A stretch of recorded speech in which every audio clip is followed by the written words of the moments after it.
Welcome to the Dr. Diane Show, where we explore revolutionary expansion of mind, body, and soul with me, Dr. Diane Hayden.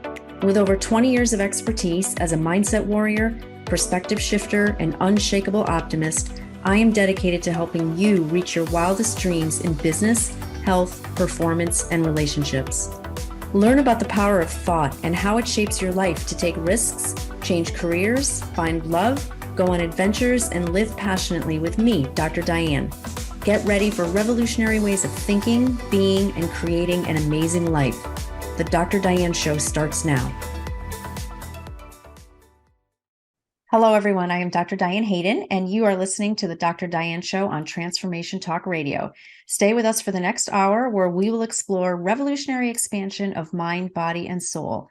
Each time on the Dr. Diane Show, we have experts from around the country discussing cutting-edge topics on longevity medicine, natural health, sustainability, mindset, and soul purpose to help you shift your perspective and become a mindset warrior like me. I'm excited to have on my show today Carolyn Tierney. She's the founder of the CMT Design Group, and she's a holistic interior designer and wellness specialist. Carolyn's Zone of Genius: translating your ideas, style, and wellness priorities into incomparable design that becomes your reality. There is nothing better than having the confidence and peace of mind that comes from working with a trusted design partner who listens, understands your dreams and concerns so that you can live inside healthy spaces that represent both your values and your family's lifestyle. With well-refined systems and the ability to problem solve and pivot, Carolyn guides you through a seamless and even enjoyable design experience from construction through decoration. As a trusted partner, you can breathe easy knowing that you're well taken care of and your family's best interests are always top of mind. A graduate of Parsons School of Design, Carolyn's renowned interior design work can be described as environmental art, known for blending healthy, sustainable materials and building methods with a vibrant, luxurious style. She transforms everyday spaces into masterpieces. So welcome, Carolyn. How are you today? Thank you very much. Very good. We have sunshine here, so I'm very happy today. We were just talking about that. We're in Connecticut right now, and it's early November, so you never know what you're going to get. There could be snow on the ground right now, or it could be beautiful and sunny and 70 like it is right now. Exactly. So I think when I was reading your bio, our listeners probably, their interest was very piqued by the term holistic interior design. I'm going to guess that most people have never even heard of that before. So let's start there. Tell us, what that is and how you even got into that. It was definitely an evolution, and the word holistic really has been something that I've just come to define it as just over the last 5 years or so. I had started my career in residential design, always loved interior design, always was drawn towards creating homes for families. And having worked, and then when I left when I was doing internships and apprenticing. When I started really working on my own, I realized I enjoyed making homes and truly homes for families. And the evolution of that is it became a little bit repetitive, quite frankly, and I needed some stimulation. And at the time, we were just starting to hear about green and eco-friendly. And it was always something that was kind of in the back of my mind. It was of interest. I saw the impact that it could really have. So all of my training first came from that, because in the residential world, we just did not have eco-friendly. We had a lot of greenwashing. It was when all those buzzwords came out and people were confused and everyone just said, oh, none of this is real. In the commercial space, it was happening though. So I actually went and did a 1-year study and became a sustainable building advisor, where they practice eco-friendly and green building development. The reason why I went that way was so that I could bring that knowledge into the home. How do I use those same principles in creating a home? And then the evolution is, as I started working, I started realizing I loved the idea of being eco-friendly, whatever that meant, the hole in the ground, whatever that meant. But I realized when I was really working with everyone, it was within the house. I needed to think of who was actually living there and how was it going to impact them. And ironically, after I really started focusing on the people that were in the house, I realized it was also impacting the globe and the people who were making the products. So it actually had even more benefits. So really, when I sat back and I started thinking about what I actually do, because I have also taken a environmental program certification, And really putting all that together is really the meaning of holistic, the meaning of bringing all the different components together and not just worrying about one element. So that really is, from a holistic design standpoint, it's considering the family, their lifestyle, their desires, their needs, and then possibly also their health and their goals with their health and combining that all together. Wow. So it's really all, yeah, it's really all encompassing. I was going to Yeah. ask you, like, why do you call it holistic design and not eco-friendly or green design? Because that would, to me, like when people think or hear those terms, they know immediately what that means. But my understanding is you go way beyond that. It's not Yes. just like making the house eco-friendly. It's looking at all of the individuals who are going to live there, their lifestyle, their health issues, maybe. So that's way more than just saying, oh, we do eco-friendly or green design. Right. We could build an eco-friendly house or a greenhouse and not have it fit the family and their lifestyle. And one of the things about our health and wellness is it's our body, but it's also our mind. So if our minds aren't healthy, and that's part of, if our lifestyle is not working with our home, that's not going to really create the both most soothing well-being space. So it's really blending all of that together, which when you actually work from just an eco standpoint, it doesn't necessarily consider mindfulness and things that are also contributing to our health.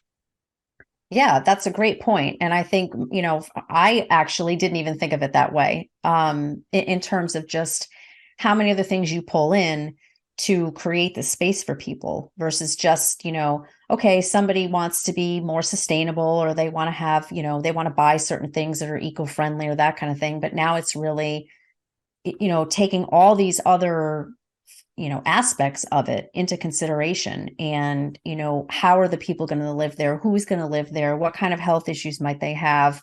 That goes way beyond just being eco-friendly. Yes, very much so.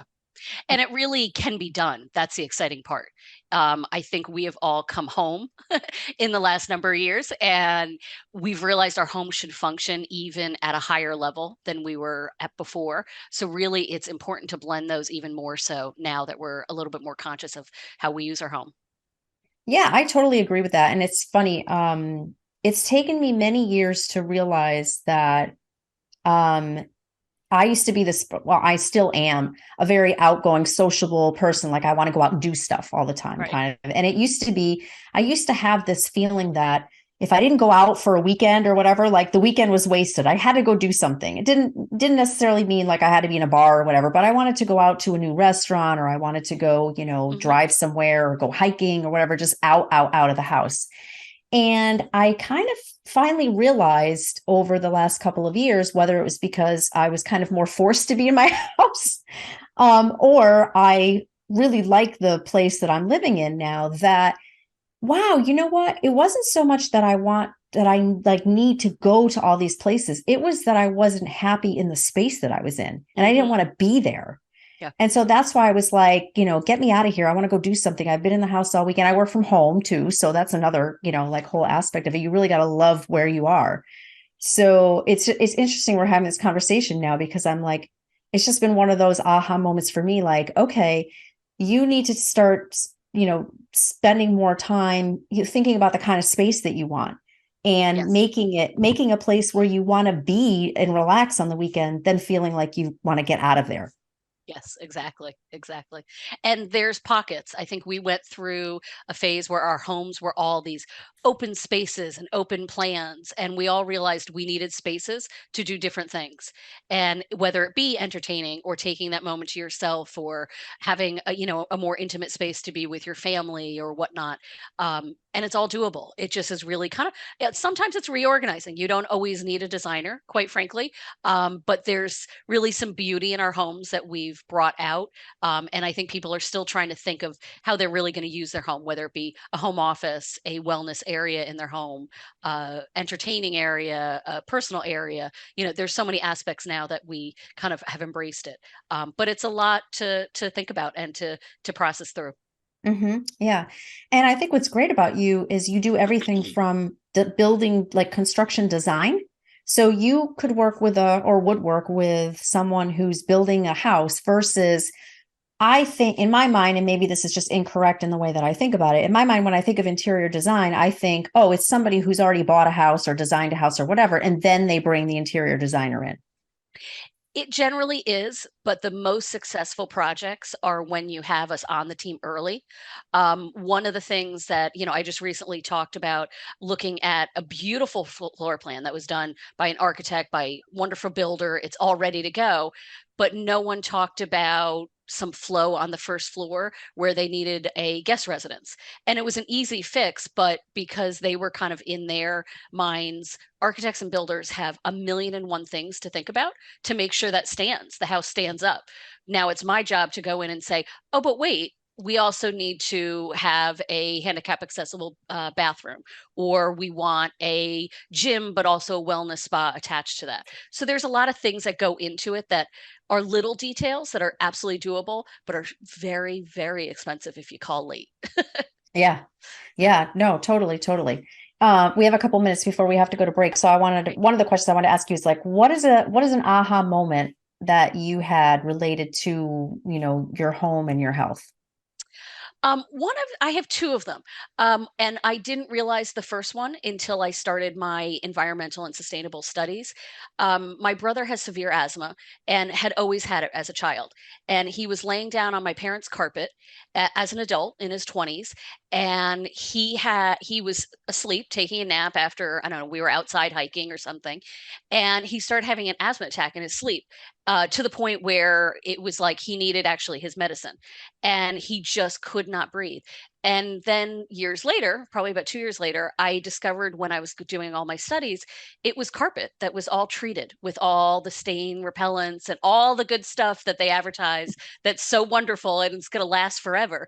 The carpet had been down, so it wasn't off gassing, that new smell anymore, but it was enough to trigger a very severe asthma attack. So that was kind of shocking. And then another one was when I had my first child, I put him down on my carpet and I looked down and I thought, oh, that's my good wool carpet. And then I thought, no, that's a really good wool carpet that a child is fine as an infant to lay down on. And it made me feel really comfortable, but also happy that it was already there. Yeah. Yeah. I mean, it's even things like that I think people don't even necessarily like think about, like, oh my gosh, Yeah. carpeting. I Yeah. mean, there's so many materials in your home that could be affecting you from a health perspective. Yeah. And even as people change over the years with different health issues or whatnot, it's thinking about things like that and maybe even having, forethought to plan ahead Yeah. when bringing somebody like you in who's designing something from the ground up, let's say, to think about stuff like that, which I think Yeah. is awesome. Yeah. Totally And even awesome. if you're just renovating, there's always room to make a couple better decisions that are doable. So it's an exciting time. So it's good. Yeah, yeah, that's awesome. Well, you are listening to the Dr. Diane Show with me, Dr. Diane Hayden. We're going to take a quick break. When we come back, we'll explore more with Carolyn Tierney, holistic interior design and wellness specialist. Stay tuned. We'll be right back.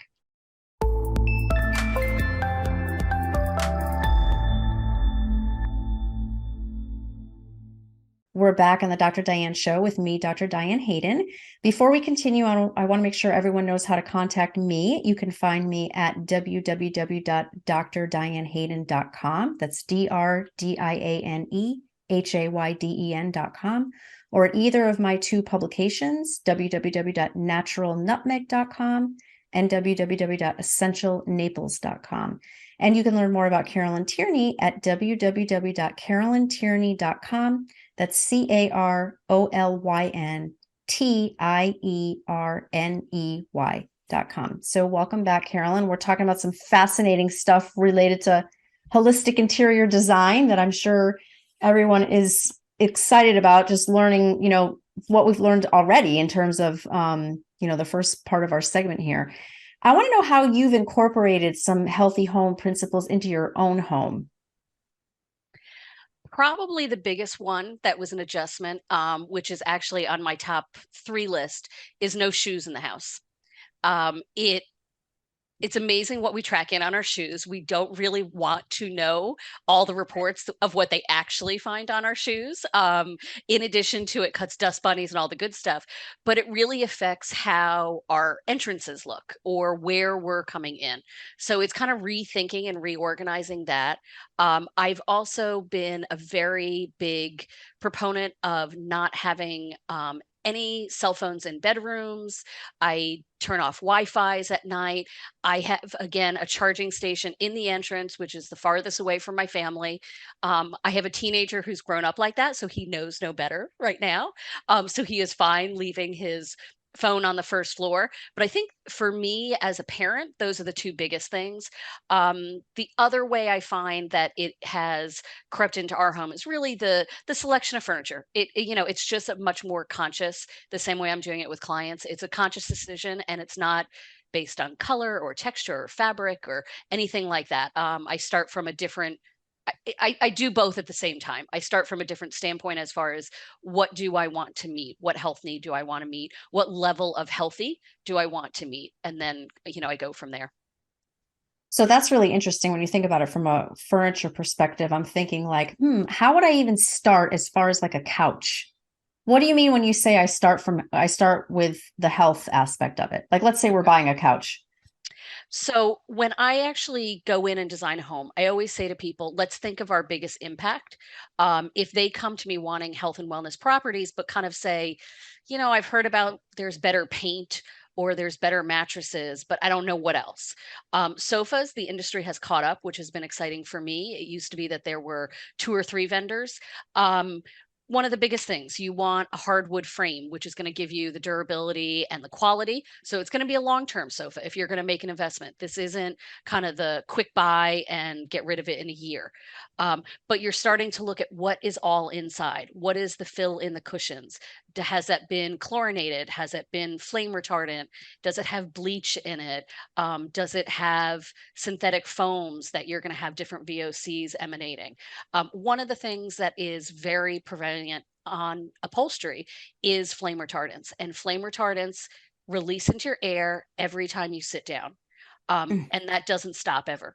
Even if you have mom's chair that was forever in her house and now it's in your house, it still is releasing flame retardants. So it's going through and really reading the specifications from a vendor. And if a vendor isn't willing to give you those specifications, there are other vendors out there. Yeah. Wow, that's amazing. I mean, it's a lot to think about. I'm thinking A right now, lot. shoot, I need you to come over here and go through It's a my lot. entire house. Yes.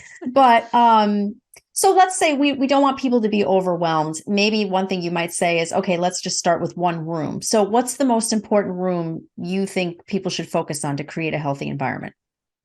I think the bedroom. When you're talking to any practitioner, any doctor, any nutritionist, any health practitioner, they'll say sleep is one of our most valuable things that we can do to make our health better. And, people do meditation, people maybe take a warm bath, they have a soothing tea, but we also have to think about the room that we're going into. So if you can work with your circadian rhythm and actually close off daylight. So you're really working with our natural rhythms of our bodies, remove Wi-Fi's. If you're replacing your mattress, get a mattress without flame retardants, get all wool insides and natural insides. Again, so you don't have toxins being released into your air. If you're repainting the room, you can use a VOC or smell free paint. It's the smell that has all the bad stuff in it. There's a lot of things that you can do. Your bedroom, it needs to be decluttered. It needs to be cleaned regularly. It's the one room that I do like to recommend a freestanding air filter because you're spending the most time sleeping. And it's bad enough we spend the most of our time in our homes, which has bad air quality, but the most of our time is in our bed. So let's clean up that air and let's clean up the products that are around us. I have one alarm clock in my room now. I don't have two. We used to always have dual alarm clocks and everything. I've even gone to the degree we have our circadian alarm clock, so it's waking up with light. So it's kind of building with the system. So it's those little details. And my theory is everything you can do to help your sleep, you're innately going to help your health. You're going to support your health. So as you start upgrading your bedroom or redoing things, if you can do it more consciously. Yeah, I was thinking that you would pick bedroom Yeah. as, because like you said, people spend the most time there. But what about someone who works from home or you're literally in the house all day? Would you still choose bedroom or might you choose a different room? I would still choose bedroom because that's Okay. the longest stretch in any room. Hmm. However, I have to say that one thing that even in my own home that COVID showed me working from home, you really have to be conscious if you work from home about your setup, both from an ergonomic and supportive of your body. But again, what is your daylight source? If you don't have a daylight source, bring in actual sunlight lamps. There are ones that are not that expensive that are great options. So there's a lot of different things. If you are working from home, I probably would love an air filter where you're working. You're not going to be able to necessarily put off on the Wi-Fi and the Bluetooth because you're working, but then that really doubles down for can you make your bedroom a little bit more of a safety zone from those products because they're with you all day long, whether you're in an office or working from home. But I would still pick the bedroom. Yeah. One one question, or I guess maybe it's a challenge, I guess, that I've always had with lighting in the bedroom is I totally agree that it should be as dark as possible when you're sleeping. But when I wake up, like when my alarm goes off and it's pitch black in there, I have the hardest time waking up.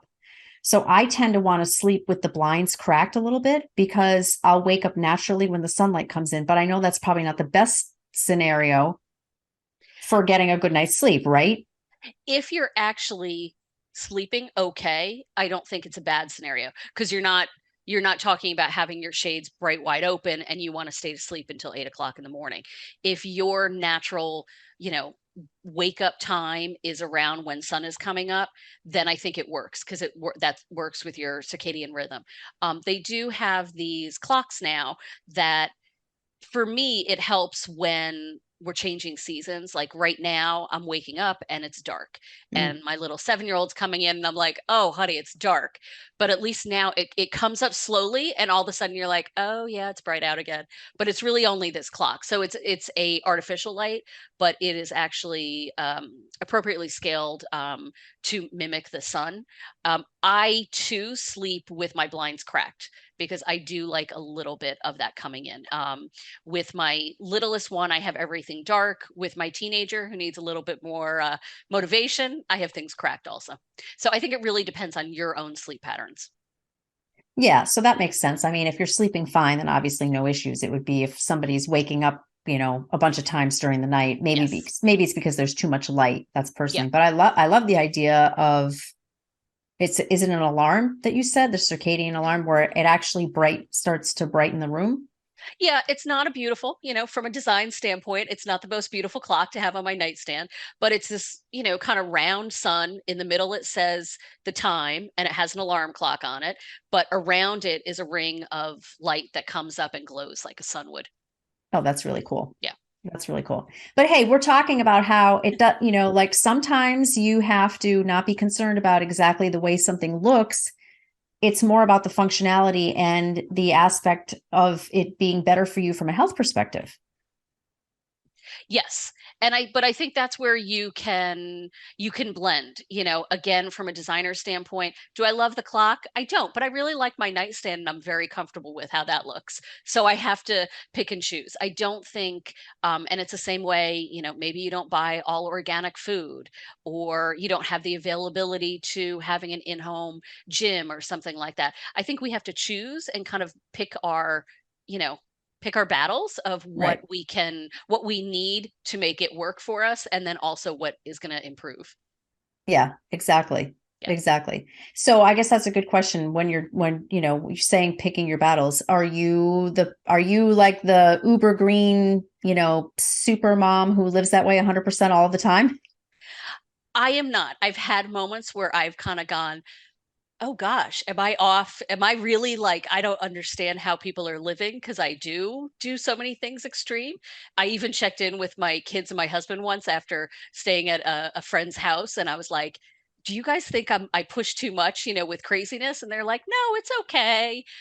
What my theory is the more we can do at home that's healthy, whether it be how we eat, how our home is actually designed, and how it's furnished, and all of that kind of thing, the more that I don't have to worry when we leave the house. So I think that's being realistic in this day and age.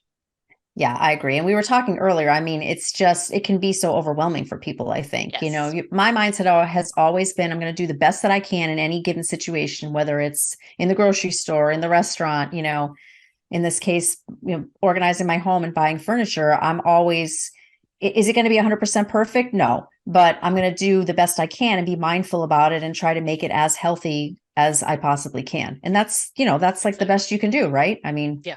You do it to fit your needs. yeah, Yeah. exactly. Exactly. Awesome. Well, we are going to take another short break. You're listening to the Dr. Diane Show with me, Dr. Diane Hayden. When we come back, we'll be talking more about holistic interior design with Carolyn Tierney. Stay tuned. We'll be right back.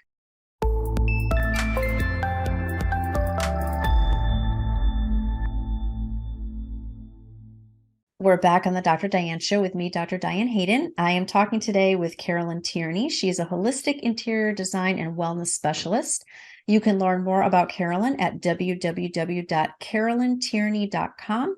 That's CarolynTierney.com. So before the break, we were talking about just it can be overwhelming with all of the things that we could potentially do to make our homes perfect. But where do you tend to see your clients and families struggling the most? Like, what is it in a particular room, or is it with what are those things that maybe you might start to work with somebody on first and make that a priority in order to keep the overwhelm at a minimum?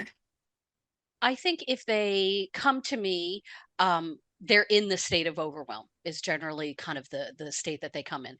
I had worked with a woman who just recently in the last couple years where her husband said to her, we bought this beautiful home. I just want a finished room. I just want it to look, great, just even one space. And her problem was she was going down the rabbit holes. And we've all done it, whether it's learning about foods and then now you're learning about mattresses. I find a lot of times people start going down this health pattern when they become parents. And that's something that there's a lot of free resources out there, whether it be myself educating, podcasts like this. There's really a lot of places you can start thinking. But I think to actually line up what your goals are. If you say to yourself, gee, there's asthma in my family, I go through questions with my clients when I first meet them. What are your concerns? What's past histories? And then what are your goals? Obviously, having a healthy mattress can improve your health, but it's not going to solve all the world's problems or all your problems. So it's really matching both what your goals are to support yourself, and really not drive yourself crazy. You have to go get a bit of guidance. One of my favorite sofa companies I send all my clients to, it's Lee Industries, and their website breaks down what a sofa, how it should be made. And whether you buy from them or not, it's a fabulous resource. I have no problem referencing them because they know their stuff. And now you can take that and say, okay, for me, a sofa, the most important thing to not see in a sofa is flame retardants. So if my budget and style really only lets me get to, and this is the same with clients, and that's where I was leading this one client to, if flame retardants are your biggest concern right now, then let's look there. We don't have to be 100% perfect, because that really is going to limit and cost. So we have to play with that and really think of our objectives, whether you're looking for a healthy home or not, and you're, let's say, redoing your living room. Really sit down and think about all the elements that you want to fit into it, meaning a TV space, a reading space, how you want to use the room. And that's really the start. And to go down the rabbit hole, you have to pull yourself back, because that's where the overwhelm really comes from. Yeah, I think also one of the things that I've been practicing over the years is just being more minimalistic. I mean, just having less in the space. And as I'm listening and what you're talking about in terms of, just the cost of like replacing everything or, just buying certain things that are more healthy or Hmm. eco-friendly and, having to do this in every single room. And I'm thinking, well, like one way to make it less overwhelming is to just decide to have less stuff. I mean, really, like how many throw pillows do you need? Well, and we all get the syndrome where we go to the big box store and they're the discount stores, and you go, oh, I'll just get this pillow and this pillow and this pillow. Now, I am a designer who will say, hey, why don't we get a really good insert, and I'll make you a warm weather cover and then like a cuddly snuggly one for the winter, and so you could kind of change it up with seasons. That's not as catastrophic because you're going to store that pillowcase in a closet. You can, wash that, all of that kind of business. But yeah, I mean, just even not downsizing, but really being conscious of what we have in our closets with our clothing is the same as having the products in our home. Yep, totally. I just went through my whole wardrobe and I was like, that's it. If I haven't worn this in a year, it is going to Right. consignment or, Yeah. Goodwill or whatever. And I'm going to forget about it because Right. what are the chances? I mean, that's kind of been my rule. And even still, I'm like, oh, but this one thing, I did wear it once this year. Yeah. And the next place is the linen closet, because it's Yeah. the same as our closets, our sheets and our towels we don't go through. But all of that stuff contributes to the air quality in our homes. And it's kind of, I'm telling you to get rid of it. Meanwhile, I'm a designer who brings it in and says, oh, we need new bath towels. But there is a method to our madness. Yeah. Yeah. Yeah, totally. So while we're kind of on the subject of cost and minimalism or whatnot, one of the things I wanted to ask you was what are your top 3 tips to create a healthier home that can be done now and basically at no cost? The top three would be open your windows. All of our homes need to be aired out. Even I had lived in New York City previous to living in Connecticut now. Even in New York, I would open my windows because, as crazy as that sounds, it's still cleaner air than the dead air that's in our homes. So, airing out, open doors, open windows. And when you're cleaning, it has to be a wet or a damp mop and dust. And if that can be done once a week, it really can make a big difference. I know I have my little one who run around even with a just damp with no cleaner on it, mop around the baseboards is his thing he has to do every week. All of that adds to being released into our air and then goes into our lungs. So that makes a huge difference. And then one I had said earlier was the no shoes policy. I'm kind of a stickler. People do, again, my little one will go up to grandpa and say, we don't have shoes in here. And, it's kind of an easy thing and it's not as uncommon anymore.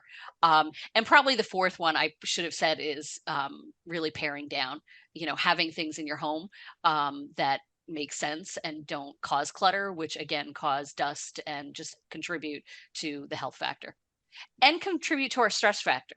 So Oh, totally. it's going against, like back to our mental state. If our wellness and mental state is good, it's going to support our physical health. So that's very conscious when I am designing, building in storage and talking about the linen closet, because ultimately it does lead to our health. So I love that you said open the doors and windows because my partner who's in the business, who's also my boyfriend, is constantly closing them because he's always cold.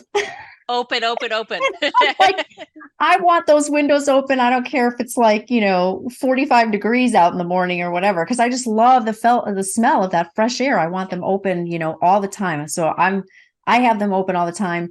I didn't even think about it from the perspective of airing the house out. I guess it's for me, it's just more of an energetic thing, I think. Like Yeah. I just don't like feeling closed in. That's why I've always hated living in, like cities or, condos. And I've been in those places before, like a not necessarily a condo, but like an apartment, Hmm. couple story apartment building where you might have one window or 2 windows at the most or whatever. It makes me crazy because I Right. just either if I can't be outdoors, then I want the windows open or the Yeah. doors open. Yeah. It makes a real important. I agree with you. I love the breeze kind of feel. But really just the exchange of air is what's the technical health importance on that one. Yeah, yeah. So open doors and windows, and then just a damp, cloth or mop around the baseboards once a week. Hmm. Hmm. And then the No minimalistic, shoes. no shoes. No Yep. shoes. Yeah. Yeah. And just decluttering and Yeah. being more minimalistic. Yeah. And that goes back to the design of your home.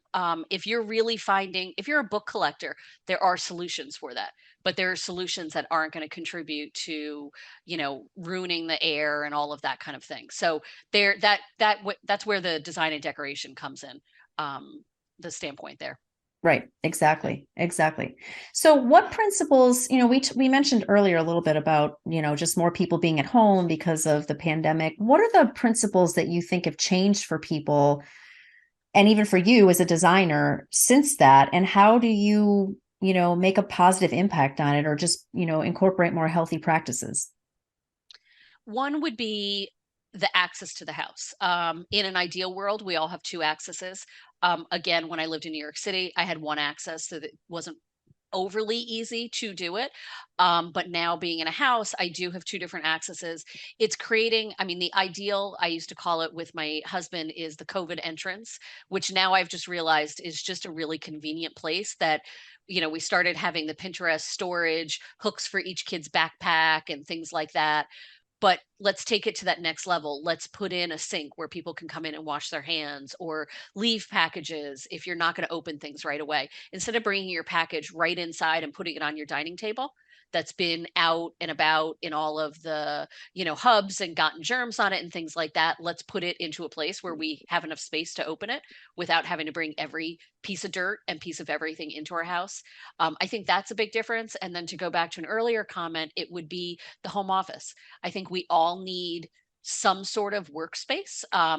Even I find even my clients who don't, they are not working from home. They are working from, they're, maybe doing charity work, or they're studying for a new degree, or something's going on. And it's really setting up your workspace to be conducive. So you're not jammed into a corner where you're not by a window, or having some light source where you're not ergonomically sitting, where you're not really feeling good. And if you spend a lot of time where you're really not feeling good, that is not going to last long. Well, I think it also shows in your work as well. I mean, I know Absolutely. definitely depending on where I am and what type of space I have, it does affect you. And even, people would say, oh, I've got stuff stacked all over, but I know where stuff is. Well, I don't agree with that at all. Like, I think a messy, cluttered desk leads to kind of a chaotic, that kind of a chaotic workspace can filter into your work and make your work chaotic. I mean, how long people think that they know exactly where something is, but I can't tell you if I let a stack of papers get up, it just takes me, that much longer to try to find something. Same with my email inbox. I'm on top of that. I'm like, where was that thing that I Yeah. was looking for? Yeah. And it really doesn't take that long to just stay on top of that to keep it cleaner. So I think it's so important from, just the aspect of decluttering as well as how is the space structured and even Right. having a window, in your office space. And building in organization. I am a piler. I fully admit it. But now I'm the queen of sectioning and labeling. So I do know where things are, and I have to make it really easy. Otherwise, I have piles. So it's creating that in the actual setup of your office. And it could be as simple as baskets that you buy from Target, but really knowing where to put stuff so that you're conscious of it, instead of it just becoming, um, just a space you don't even want to go into. Right, exactly. Yeah. What is your opinion as far as like um the workspace being, let's say, a second bedroom? It's tough. It's tough. In an ideal world, it wouldn't be. But if it has to be, maybe create a bed that's more of like a sofa, but really create a space that you can work and then convert into a bedroom as it's needed.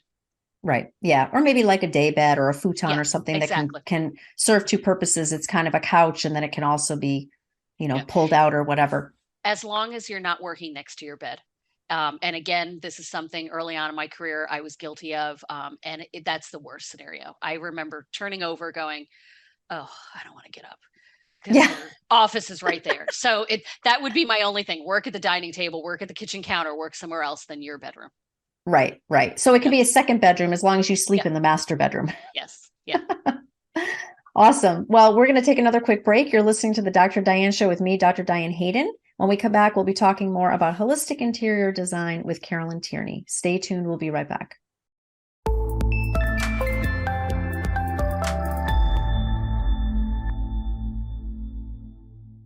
We're back on the Dr. Diane Show with me, Dr. Diane Hayden. I am talking today with Carolyn Tierney, holistic interior design and wellness specialist. You can learn more about Carolyn at www.carolyntierney.com. And you can learn more about me at www.drdianehayden.com. So we were talking about tips and things that, people could do to create a healthier home that were easy. I also want to ask you, what do you think the top 5 areas are to think about if you're updating, building, or renovating a home? In other words, like what high impact areas should really be carefully thought out in terms of what you do? It's not necessarily a room. If you are just, let's say you're just building a sunroom, and it's never just building a sunroom, but if you're building one room, it's addressing that room. But this is kind of throughout the house. It's the same concept. Walls. Walls are a big detail. What you're finishing those walls with. Nowadays, the industry has caught up, and the price of VOC free paint is nominal difference. It used to be double the price. Now it's not. So to not do that extra $5 a gallon and they either make it in low VOC or no VOC, which is certainly worth it. Everywhere from Home Depot brands through Benjamin Moore, Ecos paint, which is a higher level paint. But the no VOC would be the best thing to do. If you're going to do wallpapers, wallpapers are back and they're fabulous. And they have VOC free adhesives. They have VOC free self stick wallpapers, made with the proper materials, whether they're paper or VOC free vinyls and things like that. So lots of options with the wall. And that's a big thing to cover. So if we can have good walls, that's one more point towards good air quality. God, I would never thought that you would say wallpaper is back. It is back. It's back and it's beautiful. I can't Actually. even believe it. My mother has wallpaper in her Yep. house. I'm like, oh my God, I'm gonna have to take all this stuff down. And I probably still will anyway, but that's pretty Yeah. amazing. Yeah. There, in the industry, we've gotten some fresh eyes. I don't want to say new manufacturers in the sense that they're, young kids coming right out of college, but just new eyes that are just saying, well, if I'm going to start something, I'm going to build it correctly. And that's That's wallpaper awesome. lines, that's Yep. furniture. So it's really been great. Another big win is your floor. Every room needs a floor. So whether it's going to be wood or it's going to be wall to wall carpet or it's going to be vinyl, you have to be, or a pre-finished wood or a stone or a tile, you have to be conscious of what you're picking. If it's a wood floor, one, you want to get a certified wood, but you also have to talk about what you're finishing it with. It can't just be, just because it's a certified, oh, I didn't ruin the forest wood, doesn't mean you can bring it into your house and put any sort of stain on it. You want a VOC stain, VOC free stain. And the same with carpet. Carpet, you want to talk about no stain treatments, like I had talked about before, that cause asthma attacks. You want to talk about the padding that is under carpet. That's one of the most laced, it doesn't necessarily have to stain retardant, but it has flame retardants. It has all of these other chemicals in it. But you can get good padding that goes under both wall to wall and also area rugs. You really want to watch, even if you're doing an area rug, again, what padding you're putting under it, but also what chemical treatments have been put on that carpet. Some area rugs, big and small, come with this great non-stick backing on it. Well, that's all completely just a nice layer of toxins. So again, because that's a large space in our home, let's make that as healthy as can be so that you're really not worried about the end table quite as much. Right. You don't have to be as fanatical if you really get the big pieces. And we talked earlier about upholstery. Upholstery, again, especially in a TV room. This is where the kids, yourself, you're watching football games, you're watching movies, you're putting your face on it, you're laying down, your animals are around it, and it's big. So again, have that be upholstery, and then mattresses would be the other big items that are in our homes. Have those be healthy. So again, your nightstand doesn't have to be perfect, perfect. The one thing, if you're building a whole new home or you're renovating or you're not doing anything, but you want to upgrade a home and really have a lot of impact on your health, it would be water. You can put in whole home water filtration, but you really should have filtration on not only what you drink, what you cook with, and what you shower in. It's super important to have what you shower in be clean water. One of the things in my own home, your biggest way to get chlorine into your body is not absorbing it through your skin. It's actually through inhalation. And in my house, we have ADHD in both of our children, and chlorine actually exacerbates ADHD and hyperactivity. So I'm a bit neurotic on that one. I really try to avoid those things. But it's a simple fix, and it's worth saving for if it's not something that is what you're expecting, but it's absolutely a doable thing on any home, whether it be total home or, a target in a shower, which is a very conceivable new shower head. Yeah, that's awesome. And you also have a free healthy home resource guide to retail sources where people can find solutions to home design and decor needs. And so the guide basically helps people with what to look for, where to find different products, like what you're saying, how to find what is a healthy mattress, where do you find one, where do you find sheets and bedding and things like that. So I want to make sure that people have that link, and it's also going to be in the show notes, but the link is www.carolyntierney.com/insider scoop. So that's carolyntierney.com/insider scoop. And that's going to be an awesome resource. So thank you so much for offering that for our listeners. I think that's going to be but that will definitely help people with the overwhelm and just with understanding what are all the things that I need to think about? And then, they call you. It's a great way to give you a starting ramp. And I call out really what the top priorities when I'm picking those items to be considered. So when you're in that rabbit hole, you feel like you can get out. Yeah, exactly. No, that is really important. And I think that, we've talked about that it could be overwhelming. Some of these things could be very expensive, but you've also pointed out a lot of things that people can do right now that are no cost at all.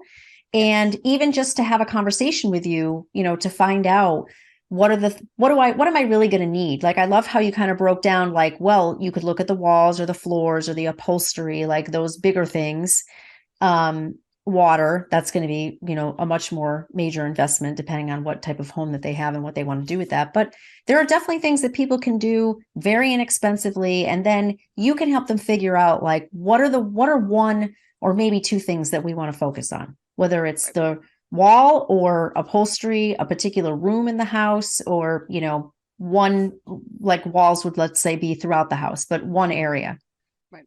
That, and I would say we absolutely can make it healthy and stylish, which is super exciting as a professional to say. I can wholeheartedly say that can be done, and we can be happy from the appearance and the aesthetic, but also be happy on the health and wellness side. Yeah, I mean, and for people who are listening to the show and for our email listeners and our magazines, that's what people are looking for. Absolutely. I mean, and I think they would actually probably lean more towards healthy and say, okay, I'm willing to compromise on the style. Yeah. We're more concerned about it being healthy. Right. Yeah. What you're saying is amazing. Yeah. Amazing. Well, this has been so awesome. Thank you so much for all the amazing information. And I'm sure people will be reaching out to you. Again, it's www.carolyntierney.com. Thank you so much, Carolyn, for being on the show. Thank you for having me. This was really wonderful. Of course. And I want to thank all of you for tuning into the Dr. Diane Show. Please join me the first and third Thursdays at 11 a.m. Eastern, 8 a.m. Pacific. Next time, we'll just be discussing more about the power of thoughts and beliefs and the impact they have on your life. Have a great week, and I'll see you back here next time. Thank you for tuning into the Dr. Diane Show, revolutionary expansion of mind, body, and soul with me, Dr. Diane Hayden. Tune in every Thursday at 8 a.m. Pacific, 11 a.m. Eastern on transformationtalkradio.com. Center your thoughts on what you want and shut the door on every suggestion of fear, worry, or lack from your own consciousness or the consciousness around you. Once you master that, everything is possible. To learn more about me, Dr. Diane, and receive a free digital subscription of my magazine, visit naturalnutmeg.com.